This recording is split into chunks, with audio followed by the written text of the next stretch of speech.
ending the drug war, I think, would be the biggest boon to most college students, because if you get popped with possession for a personal consumption amount, you lose your scholarship.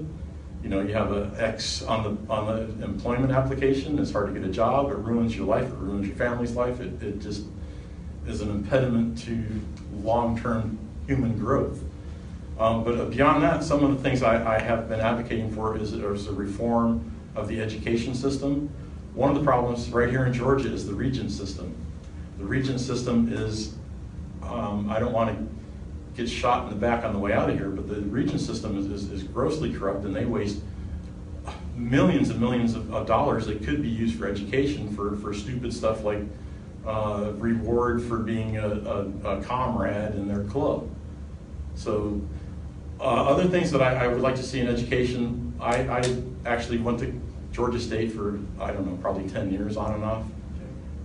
Through my education, I started in 1976, was my first college class, and I didn't really finish, I didn't decide to quit going to college until like 1992 or 93. During that time, I saw the increase in federal funding for college education, and if you look at the graph of when the Pell Grant started to today, you'll see that not only do books and tuition prices increase 300% to 500% depending on what school you're going to, but also the size of the administration. The administrators have grown like 1,900%. Why do we need so many secretaries and so many people pushing paper that have absolutely nothing to do with the quality of education? I think we need a complete overhaul of how colleges administer their programs, how they go about their daily business, because I think it's overloaded and top heavy, and that increases the expense, because when you add more personnel, you're adding more salary right today, but you're also adding on to the debt burden in the future for pension benefits and pension guarantees, and that's something that nobody really looks to, the long-term effect of adding more and more staff to basically a public institution. Gotcha. So you're saying they're not looking ahead, basically? They're not looking ahead. They're looking at for today. Gotcha. A lot of programs seem to be jobs programs, right? Mm-hmm. Government does not create money. Actually, government creates money the same way ticks create blood, right? They suck it out of somebody else. So we've reached a point in America where over 50% of the population relies on a government check to make ends meet.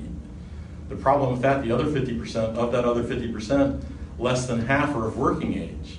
So we've got like 25% of the population that is of working age, and less of them are actually working. So we got maybe 15 or 30 million people actually earning an income, paying into a top-heavy system that is basically costing everyone about 60% of their income to support a top-heavy, oppressive system. If we got rid of a lot of the government jobs, they'd have to go to private sector, and in the private sector, they're actually being productive and making money, not out of the government, not out of taxpayer dollars, not out of a transfer of wealth from people who are employed to people who are not, or people who are employed by government.